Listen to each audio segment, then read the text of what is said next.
My small town nestled quietly amidst the fields of Kansas, its streets lined with houses and friendly faces. Life here seemed idyllic, but beneath the surface a dark secret lurked. As a lifelong resident, I had heard whispers of strange disappearances that the town preferred to ignore.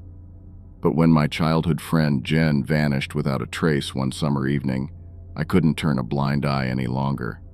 Determined to uncover the truth, I delved into the town's history, discovering a pattern of missing persons stretching back decades.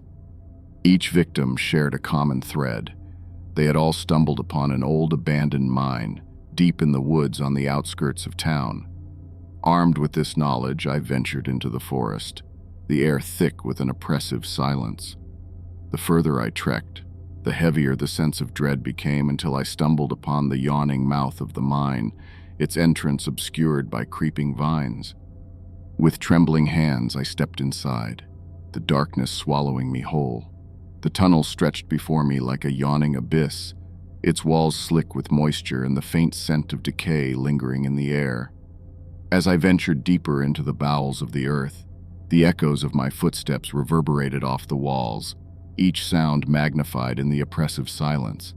Suddenly, I heard a faint whisper, barely audible over the sound of my pounding heart. I froze, straining to catch the source of the sound. It came again, closer this time, a plaintive cry for help echoing through the darkness. Heart pounding in my chest, I followed the sound deeper into the mine, my flashlight cutting through the shadows like a beacon in the night. And then, I saw her, a ghostly figure standing at the end of the tunnel, her form flickering in the dim light. It was Jen, her eyes wide with terror as she beckoned me forward. Without hesitation, I rushed towards her, desperate to reach her side. But as I drew closer, I saw the truth. The figure before me was not Jen, but a twisted specter, its form shifting and writhing like smoke in the wind. With a guttural growl, the creature lunged forward, its jagged claws outstretched towards me. I stumbled backward, my heart pounding in my chest as I fumbled for the exit. But the darkness seemed to stretch on forever, the walls closing in around me like a vice. With a final burst of adrenaline, I broke free from the creature's grasp, stumbling out into the blinding light of day. Gasping for air, I collapsed onto the forest floor, the sound of my ragged breaths the only thing breaking the oppressive silence. And as I lay there, shaken but alive, I knew that I could never return to my town, haunted by the horrors lurking beneath its serene facade. For in the depths of that abandoned mine, I had glimpsed the true darkness that dwells within us all. I grew up in a small town where everyone knew each other's business and secrets were rare. But there was one secret that no one ever dared to speak aloud: the presence of a serial killer lurking in our midst. It started innocently enough, with reports of missing pets and the occasional vagrant disappearing without a trace. But as the years went by, the disappearances grew more frequent, and the town's sense of unease deepened. As a child, I would hear hushed whispers about the vanishing, a phenomenon that had plagued our town for as long as anyone could remember. But it wasn't until I stumbled upon an old journal hidden away in my grandfather's attic that I began to uncover the truth. The journal belonged to a man named Henry Davenport, a reclusive loner who had lived on the outskirts of town for years. As I flipped through the yellowed pages, I discovered a chilling account of Henry's descent into madness, his obsession with death and the thrill of taking a life. It was then that I realized the truth. Henry Davenport was the serial killer who had haunted our town for decades, his twisted desires sated only by the blood of his victims. And as I read on, I realized with a sickening sense of dread that Henry was still out there, lurking in the shadows, waiting for his next opportunity to strike. Determined to stop him, I set out to uncover the truth behind Henry's crimes, piecing together clues from his journal and the memories of those who had known him. But the deeper I delved, the more I realized that I was playing a dangerous game, one that could cost me my life. And then one fateful night, I came face to face with Henry himself, his eyes gleaming with madness as he brandished a gleaming knife in his hand.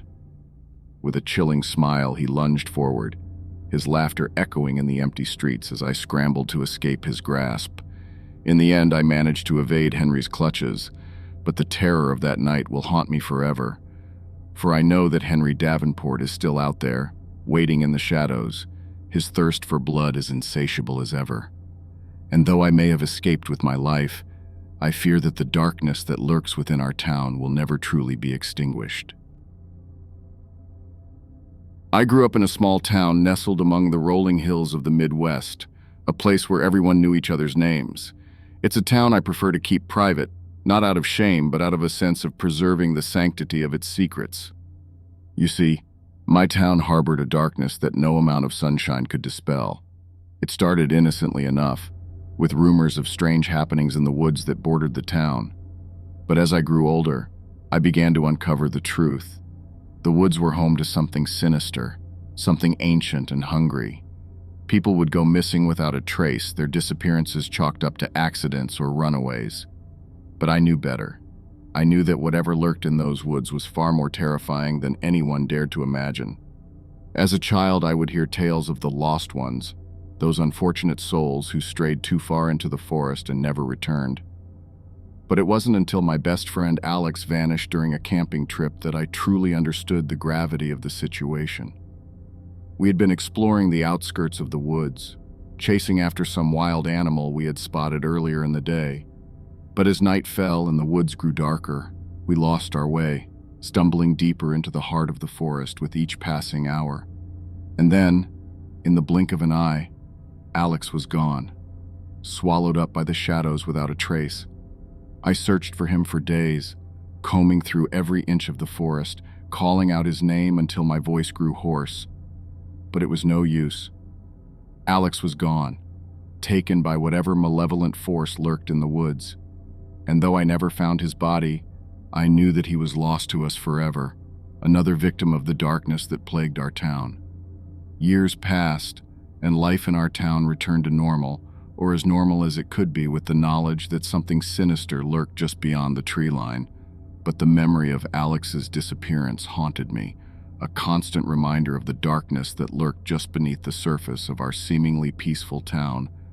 And then, one fateful night, I found myself drawn back to the woods, the pull of curiosity too strong to resist. Armed with nothing but a flashlight and a sense of determination, I ventured into the darkness, determined to uncover the truth once and for all. But as I delved deeper into the forest, I realized that some secrets are better left buried. For as I stumbled upon a clearing deep in the heart of the woods, I found myself face to face with something so terrifying, so incomprehensible, that I cannot bring myself to describe it. Suffice it to say that it was a creature born of nightmares, a monstrous abomination that should never have seen the light of day. With a roar, it lunged forward, its eyes burning with an otherworldly fire. And in that moment, I knew that I had made a grave mistake.